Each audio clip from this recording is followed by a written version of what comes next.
नमस्कार, मैं हूं आपका होस्ट डॉक्टर आशीष जोशी। आज का दिन दक्षिण एशिया के इतिहास में विशेष महत्व रखता है। 16 दिसंबर बांग्लादेश का स्थापना एवं विजय दिवस। एक ऐसा दिन जिसने उपमहाद्वीप की राजनीति, समाज और कूटनीति को नई दिशा दी। आज हमारे साथ इस विषय पर चर्चा के लिए विशेष रूप से उपस्थित हैं वरिष्ठ पत्रकार, अंतर्राष्ट्रीय मामलों के जानकार और पूर्व बीबीसी संवाददाता श्री सलमान रावी जी। सलमान जी, आपका हार्दिक स्वागत है। आज की बातचीत में हम सलमान रावी जी से बांग्लादेश के निर्माण की ऐतिहासिक पृष्ठभूमि, उस दौर की सामाजिक राजनीतिक परिस्थितियां और आज के बांग्लादेश की वास्तविकताओं और चुनौतियों पर विस्तार से चर्चा करेंगे। सलमान साहब, रेडियो कनवीर पर आपका हार्दिक स्वागत है। धन्यवाद। सबसे पहले मैं आपसे जानना चाहता हूं कि 1971 से पहले पूर्वी पाकिस्तान में असंतोष की जड़ें क्या थी, जिसके कारण से ये आज का जो बांग्लादेश वो बना। देखिए, 1947 में भारत का विभाजन हुआ, पश्चिमी पाकिस्तान और पूर्वी पाकिस्तान बन गए। लेकिन क्या है कि वो जो पार्टीशन हुआ वो गले के नीचे नहीं उतरा। ख़ास तौर से जो बांग्ला भाषी जो इलाका है, पूर्वी पाकिस्तान जो था अर्स्टवाइल, वहाँ उन लोगों ने महसूस किया कि सिविल सर्विसेज में, आर्मी में और भी मतलब यूनिवर्सिटीज़ में dominance Punjabi speaking, Sindhi speaking, Hindi speaking लोगों का हो गया, उर्दू स्पीकिंग मेजॉरिटी का।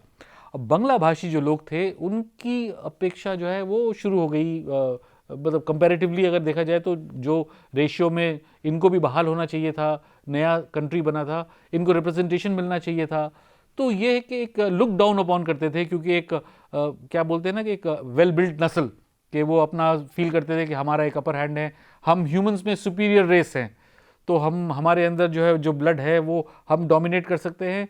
और ये जो पूर्वी पाकिस्तान का जो हिस्सा है ये कमज़ोर लोगों का है, दुबले पतले, रंग से भूरे लोग, वहाँ के गोरे चिट्टे, लाल सुर्ख लोग, तो वो पठान, तो पंजाबी, तो वो उस तरह का। तो इन लोगों ने क्या है कि एक तरह का जो सोशल जो इनइक्वालिटी थी वो वहीं से उसकी नींव भी पड़ गई। नींव पूर्वी पाकिस्तान की पड़ी तो पड़ी, लेकिन इसकी भी नींव पड़ गई कि वो असंतोष जो है वो पनपना शुरू हो गया। आहिस्ता आहिस्ता ये सिलसिला चलता रहा और ये लंबा खिंचा, क्योंकि असंतोष था वो सामने नहीं आ पा रहा था। लेकिन जिस बात पर मुहर लगी फाइनली जाकर और इतना बड़ा हंगामा खड़ा हुआ और अल्टीमेटली फिर बांग्लादेश अस्तित्व में आया, वो है 1970। 1970 में चुनाव हुए। तो आपको सुन के ताज्जुब होगा कि अब चूंकि पाकिस्तान तो पूरा यूनिफाइड था कि भाई ईस्ट पाकिस्तान और वेस्ट पाकिस्तान, लेकिन सीटें जो नेशनल असेंबली की हैं वो तो उतनी ही थी। तो अब क्या हुआ कि इनके हिस्से में आई है जो पूर्वी पाकिस्तान का इलाका, वहाँ 162 सीटें थी। तो एक और उसमें से मुजीबुर रहमान की पार्टी अवामी लीग ने 162 में से 160 सीटें जीत ली। अब वही चीज़ 81 सीट थी वहाँ की नेशनल असेंबली, 138 सीट्स थी नेशनल असेंबली की पश्चिमी पाकिस्तान में। लेकिन उसमें से जो जुल्फ़िकार अली भुट्टो की पार्टी पीपीपी है उसने 81 जीती। अब यहाँ पेच फंस गया, क्योंकि अब ज़्यादा सीटें तो आ गई, 162 में से 160 मुजीबुर रहमान जी, अब इनकी आ गई। अब क्या हुआ कि डिमांड हो गई कि अब बंगाली जो भाषी जो है प्रधानमंत्री या राष्ट्रपति, जिस फॉर्म का गवर्नमेंट जो है बनेगी, वो अब इनके हाथ में नेतृत्व दिया जाए, चूँकि सीटें ज़्यादा हैं। लेकिन पाकिस्तान ने ऐन वक्त पर कह दिया कि नहीं, हम बनने नहीं देंगे, और एक इंटरिम जो है उसका वो करके किसी बांग्ला भाषी मुस्लिम को जो है वो उन्होंने प्रेसिडेंट तो बनाया, और प्राइम मिनिस्टर भुट्टो का। वहाँ से शुरू हो गया अनरेस्ट। उसके बाद से ज़बरदस्त राइटिंग हुई, ज़बरदस्त आक्रोश भड़का, लोग सड़कों पे उतरे और भाषा का आंदोलन और अपनी अस्मिता का जो है वो आंदोलन वो शुरू हो गया 1970 से। यानी आप कहना चाहते हैं कि ये जो भाषाई आंदोलन है, आर्थिक असमानता और राजनीतिक उपेक्षा, ये तीनों कारण रहे जिन्होंने बांग्लादेश के निर्माण में महती भूमिका अदा की। बहुत ही महत्वपूर्ण भूमिका निभाई है इसने। और ये जो असंतोष था ये इतना ज़्यादा हो गया कि बड़ा वायलेंट हो गया। उसके बाद से तोड़फोड़ शुरू हुई, राइटिंग शुरू हुई, और पाकिस्तान ने, मतलब पश्चिमी पाकिस्तान के जो ऑफिसर्स थे, पाकिस्तान की आर्मी ने, जो ईस्टर्न कमांड था, वो सारे जो हिंदी उर्दू स्पीकिंग जो ऑफिसर्स थे, इन्होंने वहाँ पे दमन चक्र चलाना शुरू किया। और वहाँ के जो लोकल लोग थे जो प्रोटेस्ट कर रहे थे उनके खिलाफ में सख्त कार्रवाई की गई। और आपको शायद पता भी होगा कि अभी हाल में ही एक बयान भी आया बांग्लादेश से इसी 16 दिसंबर के उपलक्ष्य में कि 5 लाख लोगों ने अपनी जान दी, तब जाकर बांग्लादेश का निर्माण हुआ और अस्तित्व में आया वो। और ये पहला एक ऐसा देश बना जो भाषा के आधार पर बनाया गया। और देखिए इसमें इसलिए मैं इंपॉर्टेंस दे रहा हूँ कि भाषा के आधार पर जो बनाया गया उसमें धर्म प्रधान नहीं था। उसमें काजी नजरुल इस्लाम जो उनके मतलब राष्ट्र कवि रहे, उन्होंने दुर्गा की स्तुति में भजन लिखे, उन्होंने कृष्ण की स्तुति में भजन लिखे, उन्होंने काली की स्तुति में जो है भजन लिखे। और आपको सुन के ताज्जुब होगा कि वो भजन आज भी अगर आप बंगाल के किसी कोने में जाएं और अगर आप दुर्गा पूजा के समय वहाँ घूम रहे हो तो आपको काजी नजरुल इस्लाम के लिखे हुए जो है भजन वो सुनने को मिलेंगे लाउड स्पीकर में। आपको मैं एग्जाम्पल बताता हूँ कि किस तरह के लिखे उन्होंने। मैं तो फॉलो करता हूँ क्योंकि उसको नजरुल गीति कहते हैं। जी। उस फॉर्मेट को, उस फॉर्म को नजरुल गीति के रूप में कहा गया है। और आप सोचिए कि जो उन्होंने माँ काली के उसमें लिखा स्तुति में, उसमें आमार कालो मेर पायर तौलाए और महाविद्या आद्य शक्ति आर लुकाबी कोथाए माँ, कहाँ छुपोगी माँ। मतलब कितना इमोशंस से पिरोया हुआ ये भजन जो है जब आप काली पूजा में जाएंगे तो आपको सुनने को मिलेगा। सिमिलरली जी, और दुर्गा पूजा के टाइम में ओ माँ धनुजा दालनी महाशक्ति, पर ये आप सुबह के टाइम में 4 बजे के आसपास जो है वो जब स्पीकर्स बजते हैं दुर्गा पूजा में, वो इस तरह के, तो आप समझ सकते हैं मैंने इसलिए इस पर जोर दिया कि भाषा ही एक थी जिसने सबको जोड़ दिया था। यानी आप ये भी कहना चाहते हैं कि जो 1971 का जो घटनाक्रम था ये एक राजनीतिक संकट के साथ साथ एक मानवीय संकट भी था। बिल्कुल। जिसे आपने 5 लाख लोगों की बलिदान की बात की है और जिस तरीके से दमन का हुआ, यानी आप इसको मानते हैं कि ये एक राजनीतिक घटनाक्रम ही नहीं, मतलब डोमिनेंस था, डोमिनेंस था कि एक अपर जो है ब्रीड इंसानों की जो अपने आप को दावा करती थी कि हम सुपीरियर हैं, उसने एक इन्फीरियर ब्रीड को जो है दबाने की कोशिश की, उसमें वायलेंस किया, उसको दमन का चक्र चलाया। मिलिट्री, पुलिस, सब में उनके लोग थे क्योंकि वो इक्वल डिस्ट्रीब्यूशन नहीं हुआ। रिप्रेजेंटेशन नेशनल असेंबली में भी नहीं हुआ कि 162 में से 160 सीटें जीतने के बावजूद उनको रिप्रेजेंटेशन नहीं दिया गया। और जो 81 सीटें लेकर आए 132 में उनकी सरकार बनी। तो ये एक बुनियाद पड़ गई। आज भी पाकिस्तान के अंदर जो पंजाबी स्पीकिंग हैं, मुस्लिम्स हैं पंजाब प्रोविंस के, उनका डोमिनेंस पाकिस्तान की राजनीति में दिखता है। जैसे हम देखते हैं खैबर पख्तूनख्वा है, सिंध के लोग हैं या बलूचिस्तान के लोग हैं, वो उनका प्रभाव ऐसा नहीं जितना कि हम पंजाब के जो मुस्लिम्स हैं पंजाब पाकिस्तान के, तो उनका राजनीति में प्रभाव दिखता है। ये उसी का शिकार एक तरीके से उस समय पूर्वी पाकिस्तान के लोग रहे। बिल्कुल जी। सर, उस दौर में जो अंतर्राष्ट्रीय मीडिया है, खासतौर पे जैसे आप जिस लंबे समय से जिस संस्थान से जुड़े रहे BBC से, उनकी रिपोर्टिंग की क्या भूमिका थी उस समय? किस तरीके से रिपोर्टिंग उस संस्थाओं की थी, मीडिया संस्थान? देखिए, बहुत अच्छा सवाल आपने किया और इत्तेफाक से मैं किताब पढ़ रहा था। हमारे एडिटर रहे हैं अमित बरुआ, आप जानते होंगे जी। तो उनके पिताजी थे UL बरुआ, उन्होंने किताब लिखी है। वो आकाशवाणी के संवाददाता हुआ करते थे जिस वक्त में ये लड़ाई हो रही थी, जो मुक्ति आंदोलन चल रहा था। तो उनकी किताब है अ बांग्लादेश वार कमेंट्री। और इसमें क्या है कि 1971 की जो रेडियो डिस्पैचेस हैं उसको मैकमिलन पब्लिशर्स ने पब्लिश किया है। और उसमें उन्होंने डे टू डे मतलब किस तरह से गवर्नमेंट काम कर रही है, किस तरह से वहाँ पर हंगामा हो रहा है, किस तरह से आर्मी जो है वो दबा रही है लोगों को, वो एक संकलन है किताबों का, UL बरुआ साहब की वो किताब का, वो घटनाओं का, और उनके डिस्पैचेस जो आकाशवाणी में वो भेजा करते थे। तो रेडियो ने एक बड़ी महत्वपूर्ण भूमिका निभाई। और BBC तो खैर था ही, क्योंकि BBC की एक अलग सेवा भी है, बांग्ला सेवा। तो बांग्ला सेवा तो थी ही, लेकिन इनकी ये डॉक्यूमेंटेड किताब आ गई उनके डिस्पैचेस के आधार पर।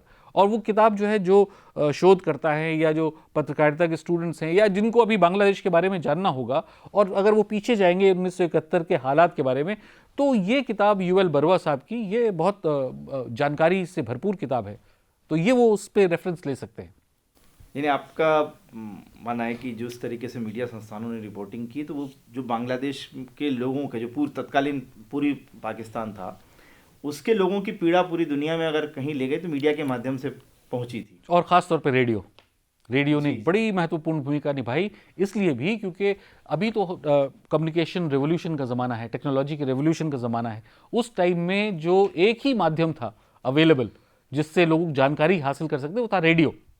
तो रेडियो में एक तो रेडियो सिलोन था, तो उस पर तो गाने आया करते थे, लेकिन ये जो माध्यम था आकाशवाणी का और ख़ास तौर से बंगला के जो समाचार बुलेटिन्स हुआ करते थे और बीबीसी का जो था, तो ये क्या है कि जो मुक्ति वाहिनी के लोग जो लड़ाई में जाते थे उनको खबरें जो मिलती थी वो रेडियो के माध्यम से मिलती थी। क्योंकि मैं कई लोगों से जब जर्नलिज्म शुरू किया था तब किस्मत अच्छी थी मेरी कि कुछ ऐसे लोग भी मिले जो मुक्ति वाहिनी से लड़े थे, मतलब पाकिस्तान के खिलाफ में इंडिपेंडेंस की लड़ाई लड़े थे। तो वो लोग जो है वो कह रहे थे मुझसे कि रेडियो हमारा तो बस एक ही साधन था रेडियो, जिससे हमें बाहर की दुनिया के बारे में पता चलता था, पाकिस्तान क्या कर रहा है वो पता चलता था, फिर भारत की भूमिका जो है वो कैसी है। तो ये उनको रेडियो एक इतना पावरफुल माध्यम हुआ करता है क्योंकि इनएक्सेसिबल इलाके हैं बहुत सारे। एक तो सबसे लंबा समुद्री तट है पूरे विश्व का, जो बांग्लादेश का समुद्री तट है वो विश्व में सबसे बड़ा समुद्री तट है, लेकिन वहाँ पर क्या है कि कनेक्टिविटी तो खैर उस टाइम में टावर ही नहीं थे, मोबाइल का कोई कंसेप्ट ही नहीं था, तो वहाँ टेलीविज़न आया नहीं था उस टाइम में, तो एकमात्र साधन था रेडियो। और आपको धन्यवाद कि आपने रेडियो पे इस बात को जो है उठाया और रेडियो पर आपने ये प्रोग्राम आप कर रहे हैं, तो मैं इसके लिए आपको ख़ास तौर पर धन्यवाद देना चाहता हूँ, क्योंकि यही एक माध्यम था जिसने मोबिलाइज़ किया, रेडियो ने लोगों को मोबिलाइज किया, उनको बताया, उनको संगठित होने में मदद भी की अपने आंदोलन के लिए, लड़ाई लड़ने के लिए, अपनी जो मांग थी उसको लेकर। तो एक बहुत बड़ा माध्यम रेडियो रहा। बहुत धन्यवाद सर, हमारे श्रोताओं के सामने रेडियो के महत्व को फिर से आपने एक बार रेखांकित किया है। हम भारत की भूमिका की बात करते हैं सर। बांग्लादेश के निर्माण में जो भारत की भूमिका रही है उसको आप किस तरीके से मानवीय देखते हैं, रणनीतिक देखते हैं या ऐतिहासिक दायित्व के तौर पर आप देखते हैं? इसमें से कौन सी दृष्टि आपको लगता है कि ये बहुत महत्वपूर्ण थी भारत का जो उस पूरे बांग्लादेश के निर्माण में हमारी जो भूमिका है? देखिए, भारत का जो अगर देखा जाए तो स्टैंड जो रहा है वो कभी उसने इंटरफेयर नहीं किया था बीच में। जो कुछ हो रहा था, जुल्म भी हो रहा था अगर बांग्लादेश में, तो भारत ने हमेशा एक कदम पीछे ही रखा कि इंटरनल मैटर मान करके कि भाई हम बीच में क्यों कूदें। लेकिन जब हालात बद से बदतर हो गए, जब लोगों की लाशों की लाशें बिछने लगी, जब मुक्ति वाहिनी के लोग जो इंडिपेंडेंस की लड़ाई लड़ रहे थे उन्होंने गुहार लगाई भारत सरकार से कि आप जो है हमारी मदद करें, तो भारत इस पूरे मामले में, इस पूरी लड़ाई में, हालांकि भारत पर आरोप लगते रहे कि वो पीछे से मदद कराए, लेकिन उसकी कोई पुष्टि नहीं हुई, कभी भी कोई आधिकारिक पुष्टि नहीं हुई और वैसे भी कोई डॉक्यूमेंटेड कहीं एविडेंस नहीं है। लेकिन भारत का इन्वॉल्वमेंट खुले तौर पर ज़मीन पर 3 दिसंबर को भारत की सेनाओं ने बाकायदा बांग्लादेश में जाकर मुक्ति वाहिनी के जो लोग हैं उनको समर्थन करने के लिए वो उतरे, और तब ये जो है तब फुल ब्लोन जिसको बोलते हैं ना जंग, लड़ाई तब शुरू हुई। तो भारत 2 फ्रंट पे लड़ रहा था, उधर वेस्ट पाकिस्तान के जो बॉर्डर हैं उस पे लड़ाई हो रही थी और इधर ईस्ट पाकिस्तान की लिबरेशन की लड़ाई चल रही थी। तो भारत की बड़ी क्रूशल एक स्थिति थी कि एक छोर पर ये वेस्ट पाकिस्तान, दूसरे छोर पर ईस्ट पाकिस्तान। तो भारत ने अल्टीमेटली ये 3 दिसंबर से शुरू हुई और 16 दिसंबर जो ऐतिहासिक दिन है उसके लिबरेशन का, 90,000 ट्रुप्स ने सरेंडर किया। जनरल नियाजी थे। लेकिन भारत का, चूंकि आपने रोल पूछा है, तो भारत का ये रोल रहा है कि आप ये जान लीजिए कि जिस टाइम में मतलब विश्व का सबसे बड़ा सरेंडर हो रहा था ये, और पाकिस्तान की फोर्सेस सरेंडर कर रही थी, जनरल नियाजी थे जो सरेंडर कर रहे थे, और जगजीत सिंह अरोड़ा साहब थे जो भारत के जनरल थे।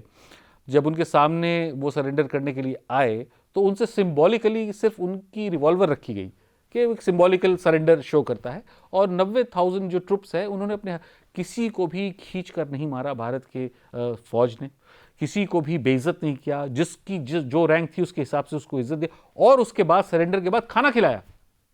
इंडियन आर्मी ने बाकायदा सरेंडर ट्रुप्स को भोज दिया, खाना खिलाया, और हॉस्टिलिटी नहीं थी। आप अगर वो पुरानी तस्वीरें भी देखेंगे कि जब सरेंडर हो रहा है जिस वक्त में और डॉक्यूमेंट पे सिग्नेचर हो रहे हैं, उस वक्त भी आप लोगों की बॉडी लैंग्वेज और पाकिस्तान फोर्सेस की देखिए, तो भारत का जो मकसद था वो कोई एनिमोसिटी का नहीं था, वो एक प्रिंसिपल जो है इंटरवेंशन था, एक प्रिंसिपल्ड इंटरवेंशन था कि एक पड़ोस का जो है कंट्री जहाँ पर लोग अपनी मांग को लेकर, भाषा के सवाल को लेकर आंदोलन कर रहे हैं, जो फील कर रहे हैं कि हमको इंसाफ नहीं मिल रहा है और डोमिनेंस जो है एक सुपीरियर ब्रीड सो कॉल्ड का हो रहा है, और हमारी लैंग्वेज का, हमारे कल्चर का, क्योंकि बिल्कुल अलग अलग कल्चर है। अगर देखिए, अगर आप बांग्लादेश गए होंगे या जाएंगे या कभी भी जाएंगे, बाद में भी जाएंगे, तो आप देखेंगे कि वहाँ पर जो बंगाली हिंदू हैं और बंगाली मुसलमान हैं, वेस्ट बंगाल के जो हिंदू हैं और ईस्ट बंगाल के या बांग्लादेश के जो मुसलमान हैं,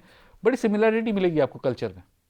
वो औरतें बिंदी लगाती हैं और उसी तरह की जो है लैंग्वेज, वही पकवान, वही खाना, उसी तरह का कल्चर, यहाँ तक कि शादी तक के जो रस्में हैं वो भी उसी तरह की हैं।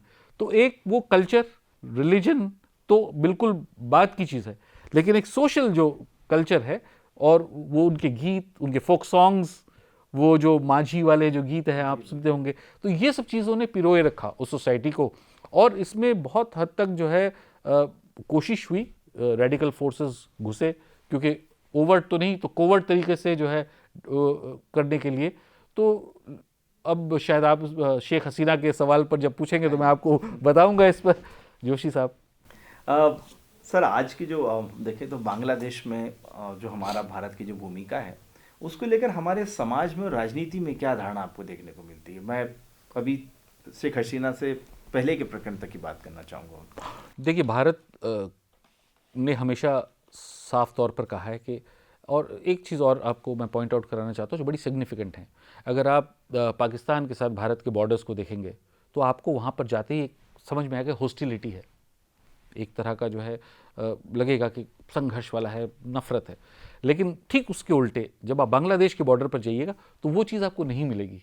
उस तरह के बॉर्डर जो है जिस तरह वहाँ पर है उस तरह यहाँ पर नहीं है, क्योंकि बड़े रिलैक्स बॉर्डर हैं, काम हैं, क्वाइट हैं। ट्रेन जाया करती थी, बस जाया करती थी, मछली आती थी, लोग आते थे, पैदल चलकर आ रहे हैं बॉर्डर से, पैदल चलकर वापस चले जा रहे हैं, सुबह में आ रहे हैं, शाम में चले जा रहे हैं। तो इस तरह का एक वो रहा है शुरू से, जब से बांग्लादेश बना है तब से भारत का और बांग्लादेश का इस तरह का संबंध रहा है।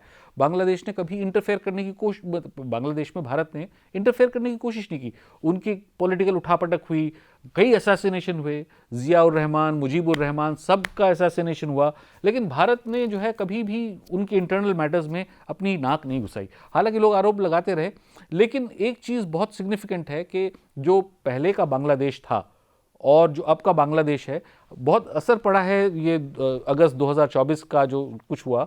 इससे पहले का बांग्लादेश बड़ी अच्छी इकोनॉमी थी, 2022 में 7.2 से भी आगे उसका जीडीपी जा रहा था।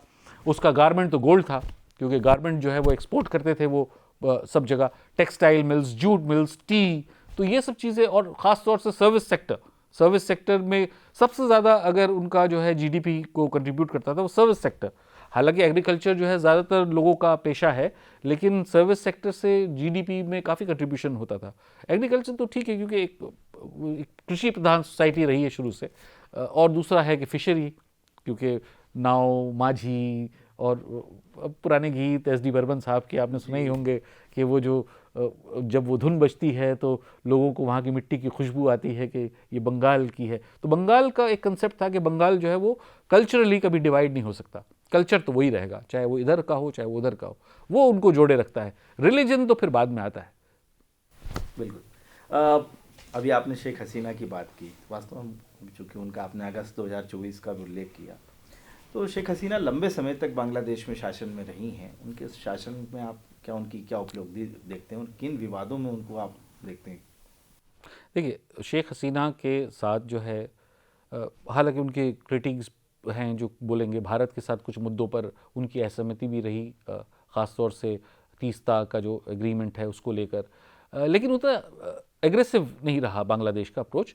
और सबसे बड़ी जो मैं समझता हूँ कि उपलब्धि रही शेख हसीना की, वो रही कि ये जो रेडिकल फोर्सेस थे जैसे जमात इस्लामी वगैरह, उस पर प्रतिबंध लगाया और रेडिकल जो एलिमेंट्स थे उनको पकड़ के जेल में ठूसा और उनको पनपने नहीं दिया, उनको पॉलिटिक्स में जो है घुसने नहीं दिया। ये आरोप तो है शेख हसीना पर कि उन्होंने जो है डेमोक्रेटिक आवाज़ों को दबाया, लेकिन उसके पीछे कारण भी था कि एक सोसाइटी को डिस्टेबलाइज करने के लिए, रेडिकलाइज करने के लिए वो बंगाल जो कल्चरली जो है बंधा हुआ है एक दूसरे के साथ, उसको ये रिलीजन के आधार पर जो है आपस में एक भेदभाव पैदा करने की कोशिश करते जमात के लोग और दूसरे भी जो रेडिकल एलिमेंट्स थे। ये कहा जाता है कि ये कोवर्ट तरीके से दूसरे कंट्रीज उसको स्पॉन्सर कर रहे थे और कि इस तरह का जो है इन्वायरमेंट क्रिएट करो बांग्लादेश में। शेख हसीना ने बहुत ही आयरन हैंड के साथ वैसा डील किया और अनफॉर्चुनेटली जब हालांकि उनके ऊपर आरोप भी लगे कि पिछला चुनाव जो हुआ उसमें बीएनपी जो है उसने बॉयकॉट किया था और उसके बाद भी वो चुनाव जीत गई, तो वो लोगों ने सवाल उठाए कि भाई ये डेमोक्रेटिकली इलेक्टेड गवर्नमेंट कहाँ है, जब एक पक्ष ही नहीं था पूरा चुनाव में पार्टिसिपेट ही नहीं किया तो आपने स्वीप कर लिया, तो आप कैसे लेजिटिमेट नहीं है। लेकिन क्या है कि शेख हसीना के साथ शेख हसीना ने ये इंश्योर, आपको याद होगा कि 2014 में जब पहली बार प्रधानमंत्री नरेंद्र मोदी जी शपथ ले रहे थे तो उसमें वो भी आमंत्रित थी। तो भारत ने तो हमेशा एक लिबरल और एक नुआंस जो है एक अप्रोच रखा, यहाँ तक कि जिसके साथ ज़्यादा हॉस्टिलिटी थी नवाज शरीफ पहुँचे थे उसमें। और बांग्लादेश का तो बिल्कुल घर जैसा मानते हैं बांग्लादेश और पश्चिम बंगाल के लोग एक दूसरे का, कि वो उधर गए वो इधर आए। तो शेख हसीना आई और कई बार और भी आई, तो लेकिन भारत के साथ संबंध बढ़िया रहे। और सबसे कमाल की बात है कि आप जो चीज़ की कल्पना नहीं कर सकते हैं, अब 4000 से ज़्यादा किलोमीटर का जो है लंबा बॉर्डर शेयर करता है भारत और बांग्लादेश, और उसमें से ये समझ लीजिए 800 किलोमीटर से ज़्यादा जिसमें फेंस नहीं है, वो तो है एक पहलू है। दूसरा है रिवराइन बॉर्डर्स है कि बहुत सारे ऐसी नदी हैं जो आधी नदी बांग्लादेश में आधी नदी भारत में, तो इस तरह का जो है वो डिवीजन हुआ है बांग्लादेश और भारत के बीच में, तो वो रिवराइन बॉर्डर्स है। हाँ, उसका प्लस पॉइंट भी है, उसका नेगेटिव पॉइंट भी है। इसकी वजह से क्या हुआ कि वो इन्फिल्ट्रेशन जो है वो बढ़ा। जो आपने जैसे लंबी बॉर्डर का जिक्र किया, मुझे मेरा ढाका जाना भी हुआ है, और लंबी बॉर्डर जो हम त्रिपुरा से देखते हैं, लंबी अगरतला से आप जो है पूरा लंबा एक पूरा मेरा पूरा जाना हुआ है, काफ़ी बेस है उस बॉर्डर एरिया में, और तो देखने को आया। सर, शेख हसीना के जो तख्ता पलट या कहें सत्ता से हटने का जो घटनाक्रम रहा, उसका आप मुख्य कारण क्या मानते हैं? देखिए, ये जो चुनाव के बाद से ही शुरू किया था, जनवरी में चुनाव के नतीजे आए थे और उसमें भी बॉयकॉट किया था बीएमपी ने, और उसके बाद से ये एक मतलब अनरेस्ट क्रिएट हो गया था, क्योंकि एक अथॉरिटेटिव गवर्नमेंट, क्योंकि एक स्ट्रॉन्ग आयरन हैंड से रूल करने वाली शेख हसीना को माना जा रहा था कि जो भी आवाज़ उठाते थे, ये आरोप लगा कि जो भी आवाज़ उठा रहा है गवर्नमेंट के खिलाफ में उसको पकड़ के बंद कर दिया जा रहा है। लेकिन ये जो अनरेस्ट था, ये आहिस्ता आहिस्ता जुलाई आने तक क्या हुआ कि इसकी थोड़ा सा रूपरेखा बदली। अब क्या हुआ कि स्टूडेंट्स यूनियन अचानक बीच में से उठा, क्योंकि वहाँ पे 1/3 जो है, अगर सिविल सर्विसेज की नौकरियां हैं उसका 1/3 जो हिस्सा है वो रिजर्व्ड है उनके लिए जिन्होंने इंडिपेंडेंस की लड़ाई लड़ी, उनके बच्चों के लिए, उनके डिपेंडेंट्स के लिए। तो उसका विरोध स्टूडेंट्स करने इस नाम पर वो सड़क पर उतरे थे कि हम इसका विरोध करते हैं और उसका विरोध करते। लेकिन क्या हुआ कि आहिस्ता आहिस्ता वो विरोध जो है वो बिल्कुल वायलेंट टर्न लेता रहा, और वो वायलेंट टर्न लेते लेते लेते लेते यहाँ तक की नौबत आई कि स्टूडेंट्स पार्लियामेंट में घुस गए, प्रधानमंत्री के घर में घुस गए, राष्ट्रपति के यहाँ घुस गए, और ये मतलब इस तरह से करके एक अनरेस्ट पूरा जो है पूरा आग के हवाले हो गया बांग्लादेश। शेख हसीना के शासनकाल की बात की, तो ये 1971 के जो उनके मूल लोकतांत्रिक आदर्शों से जो उसका विचलन का एक कारण था कि जो 1971 में जिस तरीके से लोकतांत्रिक आदर्शों को लेकर शेख मुजीबुर रहमान ने सत्ता स्थापित की थी, शेख हसीना के कार्यकाल में आपने जो बीएनपी की बात की कि एक तरफा वो चुनाव से दूर थी और फिर इन्होंने एक तरफा, तो ये कहीं ना कहीं ये लगा आपको कि जो मूल जो डेमोक्रेटिक जो प्रिंसिपल्स हैं उनसे ये शेख हसीना का कार्यकाल दूर जा रहा था, इस वजह से ये सारा इन पर ये आरोप तो लगे हैं और बहुत मुखर होकर लोग जो है बोलना शुरू किए, और जो भी बोलता रहा तो ये आरोप लगे पॉलिटिकल जो राइवल्स हैं उनको पकड़ के बंद किया गया, उन पर जुल्म किया गया, तो ये तो था। लेकिन क्या हुआ कि इसी बीच में आप देखिएगा कि जो आंदोलन इसलिए हो रहा था स्टूडेंट्स का कि जो मुक्ति वाहिनी के जो लोग थे या इंडिपेंडेंस की लड़ाई में जो लोग लड़े थे उनके जो डिपेंडेंट्स हैं उनको रिजर्वेशन देना जॉब्स में, जो आंदोलन उसकी बिना पर शुरू हुआ उसने अल्टीमेटली कैसे कल्मिनेट किया। उसके बाद क्या हुआ कि पहले तो आवामी लीग के साथ जो जुड़े लोग थे उनके घरों पे गए, उनको मारा पीटा, उनको उस सोच के जो लोग थे यूनिवर्सिटीज़ में घुसे, स्टूडेंट्स यूनिवर्सिटीज़ में जो है मारना पीटना शुरू किया, आग लगानी शुरू की, जूते की माला पहनाना शुरू किया, तो ये सब देखते रहे। लेकिन आहिस्ता आहिस्ता क्या हुआ कि जैसे ही जमात इस्लामी के लोगों को जेल से रिहा किया गया, जिनको शेख हसीना ने पकड़ के बंद किया था, जैसे ही ये रेडिकल एलिमेंट्स वापस समाज में आए, उसके बाद से हिंदू माइनॉरिटीज़ के ऊपर हमले शुरू हो गए। यहाँ से शुरू हुआ वो जो आंदोलन चल रहा था बिल्कुल नौकरी के नाम पर, जो आंदोलन चल रहा था सरकार के नाकामी के नाम पर, वो आहिस्ता आहिस्ता उसमें रेडिकल एलिमेंट्स जो है वो घुलते चले गए आकर, और वो जो है वो आंदोलन उसने माइनॉरिटीज़ को चपेट में ले लिया। ये आंदोलन इन्हें मूल उद्देश्य से भटक गया, क्योंकि फिर वो हिंदुओं के मंदिरों पे हमला होने लगा, उनके घरों पे हमला होने लगा, और लगभग 3,000 से ज़्यादा घटनाएं ऐसी घटी जब माइनॉरिटीज़ के घरों पर हमला किया गया। भारत ने तो इंटरवीन किया था और कहा भी था, और फिर बांग्लादेश ने आश्वासन भी दिया था उस पर कि नहीं, हम जो है सेफ्टी इंश्योर करेंगे। इस्कॉन पर हमला हुआ तो वाह देखिए, वहाँ भी अच्छी खासी आबादी है। 98% अगर मुसलमान हैं तो 20% जो है वो अल्पसंख्यक भी हैं, जिसपे हिंदूज डोमिनेंट हैं, और बौद्ध भी हैं थोड़े बहुत, लेकिन मेजॉरिटी जो मतलब अल्पसंख्यकों में जो ज़्यादा है वो हिंदूज का है। और हिंदूज को कभी प्रॉब्लम नहीं हुई, क्योंकि वो उसी कल्चर में, जैसे मैंने कहा, भाषा, लिटरेचर, म्यूज़िक, कल्चर, बहुत सारी चीज़ें जो उनको जोड़ के रखती थी। तो वो चीज़ जो है वो इनके रेडिकल एलिमेंट्स के छूटने के बाद जेल से, वो क्या है कि वो उन्होंने बिल्कुल पॉइजन करना शुरू किया, जैसे जिसके खिलाफ में अवामी लीग की गवर्नमेंट ने पकड़ के उनको जेल में भरा था, वही सारी चीज़ें जो है फिर दोबारा से वो आ गई समाज में, और एक ख़राब रूप लेने लगी। अच्छा, इसमें एक आपको मैं और बताता हूँ जोशी साहब, बड़ा अच्छा कि आपने ये सवाल पूछा। आपको याद होगा इस्लामिक रेवोल्यूशन का, ईरान के, तो इस्लामिक रेवोल्यूशन में क्या हुआ था? शाह रज़ा पहलवी और फरादीबा जो महारानी थी वहाँ की, तो जब उनके खिलाफ में आंदोलन शुरू हुआ, उसका नाम दिया गया इस्लामिक रेवोल्यूशन। और इस्लामिक रेवोल्यूशन क्योंकि उस टाइम में बड़ी मॉडर्न सोसाइटी हुआ करती थी, जैसे अफगानिस्तान में भी औरतें वगैरह सब स्कर्ट पहन के घूमती थी, पब्स थे, बार्स थे, सब कुछ था, तो वो एक लिबरल सोसाइटी थी। लेकिन इस्लामिक रेवोल्यूशन जब हुआ, तो आप ये घटनाक्रम में इसलिए आपको कह रहा हूँ कि आप नोटिस करेंगे कि जब इस्लामिक रेवोल्यूशन हुआ तो उस टाइम अयातुल्लाह खमेनी जो है वो पेरिस में थे, और वो जब पूरा तख्ता पलट हुआ, जब राजा और रानी को हटाया गया, तो पेरिस से जो है ये आ गए ईरान, तेहरान पहुँचे। ठीक उसी तरह से ये गड़बड़ी बांग्लादेश में हुई, और जो इंटरिम गवर्नमेंट के एडवाइज़र हैं मोहम्मद यूनुस, ये यूएस से पहुँच गए यहाँ। बिल्कुल उसी तरह का स्क्रिप्ट, उसी तरह के हालात, उसी तरह का पूरा सब कुछ, बस चेहरे अलग थे लेकिन सब कुछ बाकी वही था स्क्रिप्ट के हिसाब से। तो क्यों लोग इसी की वजह से तो डाउट कर रहे हैं कि आखिर ये क्या था। आपने बहुत गंभीर बात की सर, ये पूरा घटनाक्रम को आप एक तरीके से कहते हैं स्क्रिप्टेड घटनाक्रम है। ये स्क्रिप्टेड घटनाक्रम में सेना, न्यायपालिका और वहाँ की जो ब्यूरोक्रेसी, कार्यपालिका, उसकी भूमिका को आप कैसे देखते हैं?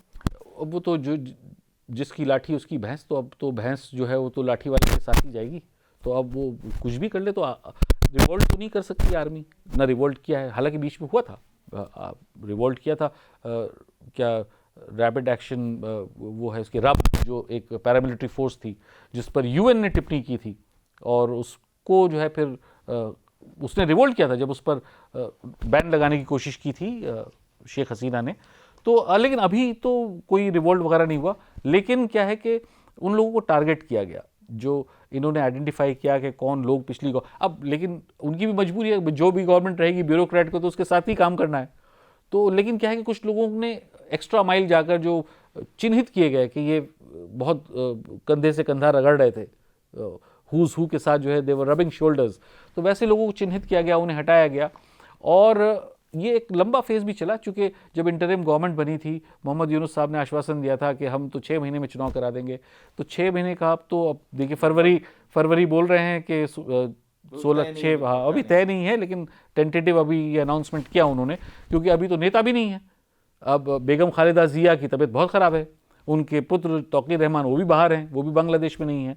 अब सवाल ये हो रहा है कि अब ये चुनाव लड़ेंगे तो यहाँ पर एक दूसरी प्रॉब्लम है, बीएमपी और जमात इस्लामी के बीच में भी संघर्ष हो, क्योंकि अवामी लीग तो अभी बाहर है और अवामी लीग पर तो प्रतिबंध लगा दिया है। तो अब ये चुनाव लड़ेंगे कि नहीं लड़ेंगे, अभी तो ये भी फैसला नहीं हुआ है।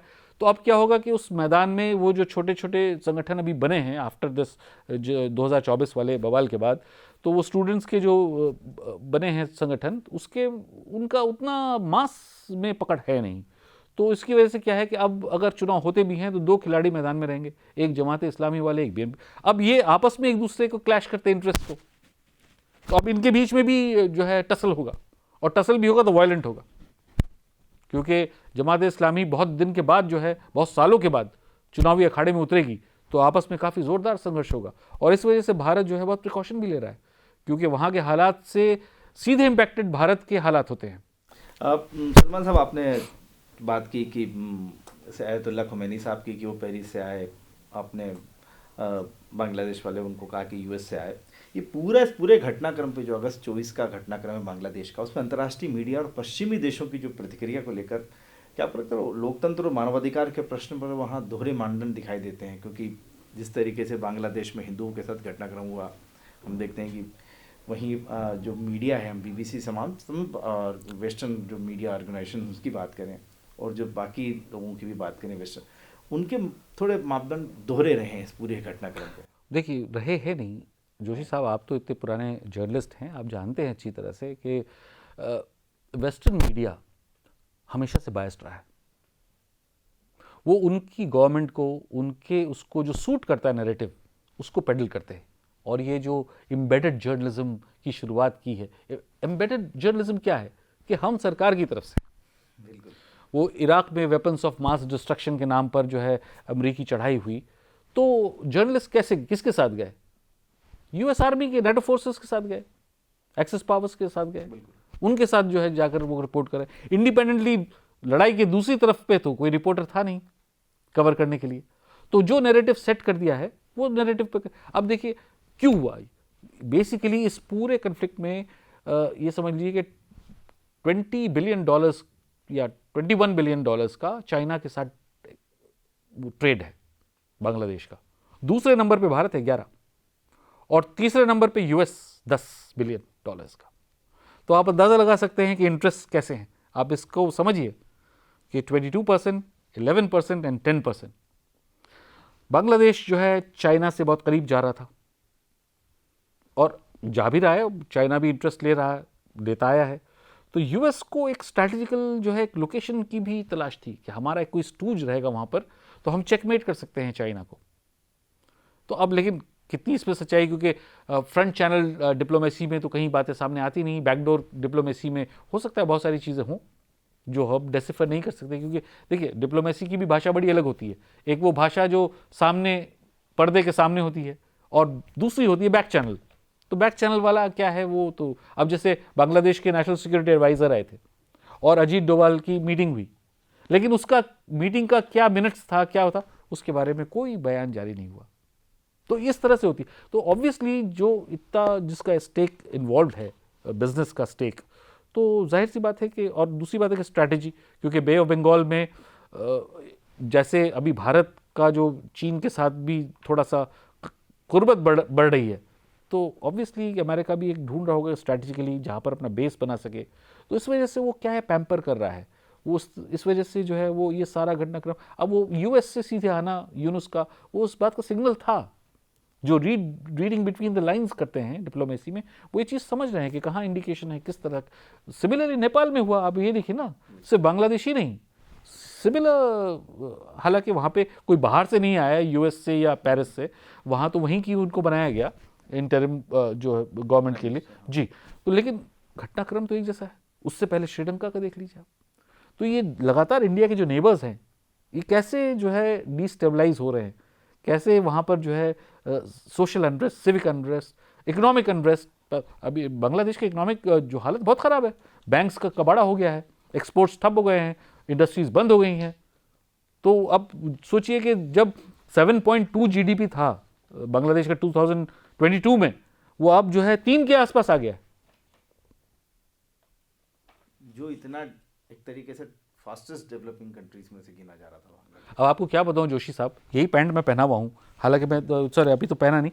तो वो क्या है कि मैं लंदन में गया प्राइमार्क में, क्योंकि मुझे थोड़ा ज़्यादा दिन रुकना था, तो वहाँ धोने का तो बड़ा खर्च है, तो मैं इसलिए जो है सोचा कि पैंट खरीद लिया जाए, तो गया पैंट ले लिया। लेकिन जब पैंट लिया उसके बाद उसका टैग देखा तो मेड इन बांग्लादेश।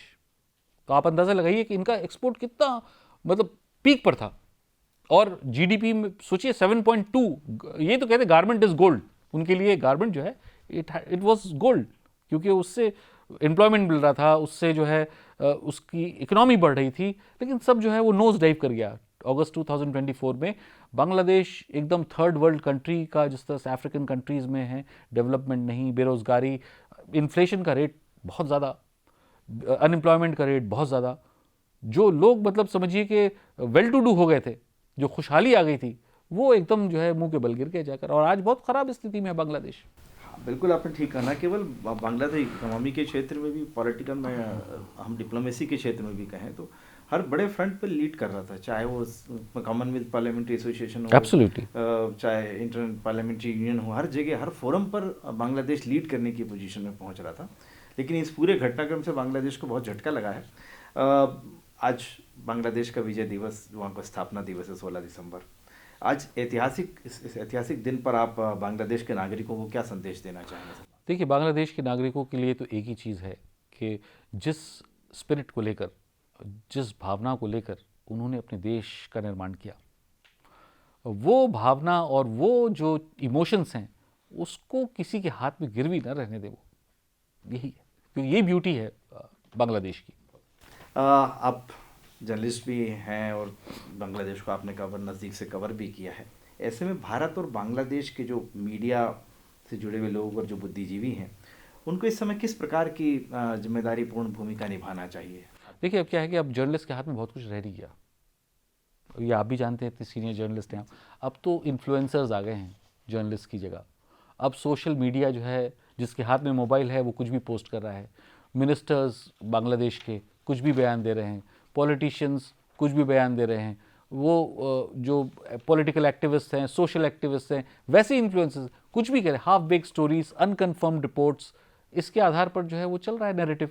लेकिन ऑफिशियल अगर देखा जाए तो भारत ने बहुत रेस्ट्रेन से काम लिया। और बांग्लादेश भी अभी हाल में, जब मोदी जी ने ऑफ़र किया था कि बेगम खालिदा जिया के ट्रीटमेंट में हम जो मदद है वो कर सकेंगे, तो वहाँ से रेसिप्रोकल जो वहाँ के जो एडवाइज़र है फॉरेन मिनिस्ट्री के, उन्होंने कहा है कि साहब हम वेलकम करते हैं, और हम लोग जो है सिर्फ शेख हसीना के भारत के में रहने से हमारे संबंध नहीं बिगड़ेंगे। तो आप इससे मतलब अंदाज़ा लगा सकते हैं कि जो सोशल मीडिया पे जो लोग देख रहे हैं और जिस तरह से भावनाएं भड़क रही हैं देखकर, और जिस तरह से एग्रेसिव, एक्चुअली वो ग्राउंड पर वो चीज़ें हैं नहीं।